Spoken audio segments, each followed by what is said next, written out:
interessante a gente pensar na nossa trajetória olhando para os 4 elementos que constituem a vida na Terra, né?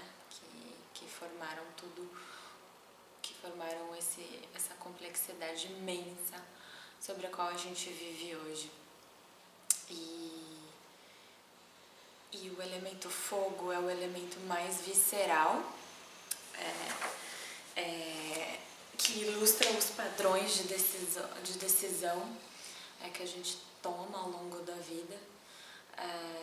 Eu acho que tem muito a ver com uma fricção que existe entre o que é colocado pra gente, para que a gente entenda o mundo. Então, os conceitos, as ideias que estão disponíveis já para você pegar e fazer associações com a sua experiência, e ao mesmo tempo essa existência com uma friccionada com uma vontade, um germe de mundo. É uma expressão que a Sueli Ronick usa muito para explicar isso, que tem dentro da gente e que pulsa para formatar uma existência, uma realidade muito própria, muito individual, né?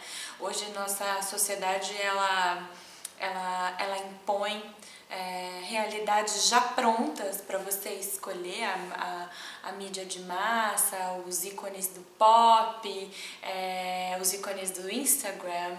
Então já existe toda uma vida, uma série de opções, não uma série, mas um leque de opções mais limitados para você escolher o que você quer ser e tentar se encaixar dentro disso, né? E o elemento fogo é a fricção entre isso que está disponível já e uma coisa muito orgânica, muito visceral que a gente gosta, que precisa constituir, né? E a gente consegue observar isso em alguns fascínios que a gente tinha durante a nossa infância, né? Quando a gente não é muito consciente dessas estruturas que são forçadas sobre a gente e a gente vive com mais espontaneidade, né? Quando eu era criança,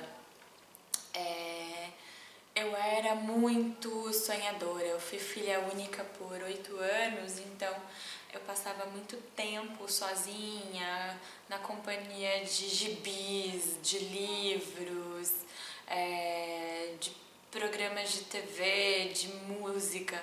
E eu ficava meio que imaginando narrativas fantásticas, só minhas, assim. E eu tinha um fascínio por civilizações distantes, sejam elas aqui na Terra ou fora do planeta, né, intergalácticas. Eu tinha a fantasia de ser aquela exploradora, né, muitas vezes incorporada numa imagem de um homem, mas eu tinha vontade de ser essa aventureira que desempenharia o papel de decodificar segredos, de revelar mistérios em favor de algum bem maior, né? Uma espécie de Indiana Jones, assim. E eu acho que as decisões que eu tomei ao longo da minha vida profissionais, por mais que tenham sido decisões que não foram muito orientadas, eu não tinha um repertório de opções assim para escolher.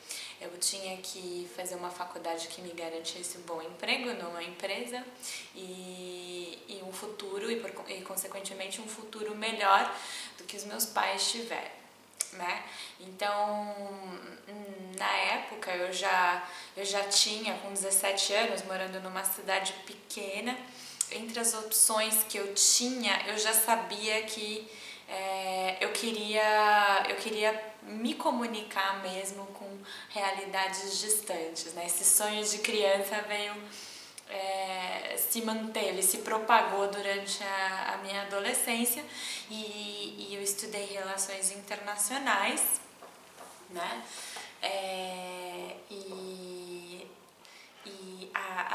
as disciplinas eu adorava, porque era uma espécie, eram instrumentos para decodificar fenômenos e fatos históricos ou do presente que estavam acontecendo, né?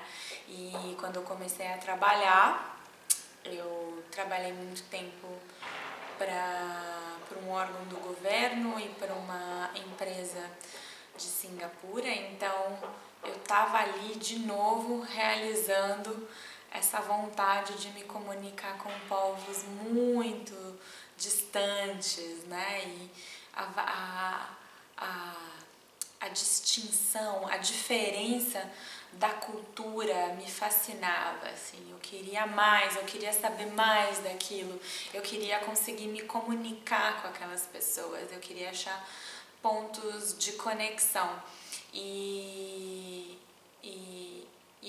eu olhando para onde eu estou hoje,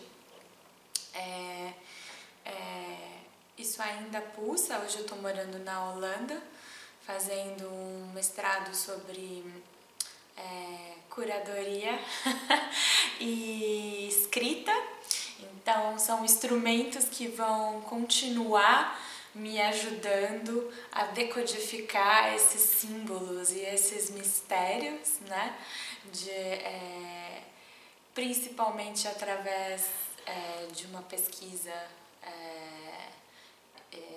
formalizada através da escrita e de produções de mídia e de exposições, né? Então eu consegui sair do mercado corporativo para estar mais em contato com o que sempre me fascinou nessas civilizações estrangeiras, né, estranhas, que é entender a estrutura cultural, entender a partir de artefatos culturais, de símbolos, de heróis nacionais, o que isso quer dizer sobre essas realidades que são tão distantes da nossa, né? E como a partir daí a gente consegue estabelecer um diálogo para fazer denúncias, para gerar compreensão, para gerar mobilização. Então, esse é o elemento fogo, e é muito interessante observar o padrão dessa manifestação de germen de mundo nas decisões que eu tomei durante toda a minha vida e que por muito tempo, né, eu achei, puxa, tomei as decisões erradas, né? Mas na verdade eu estava só respondendo a determinados padrões, e quando você identifica esses padrões, você tem mais agência para modular suas decisões a partir desse ponto.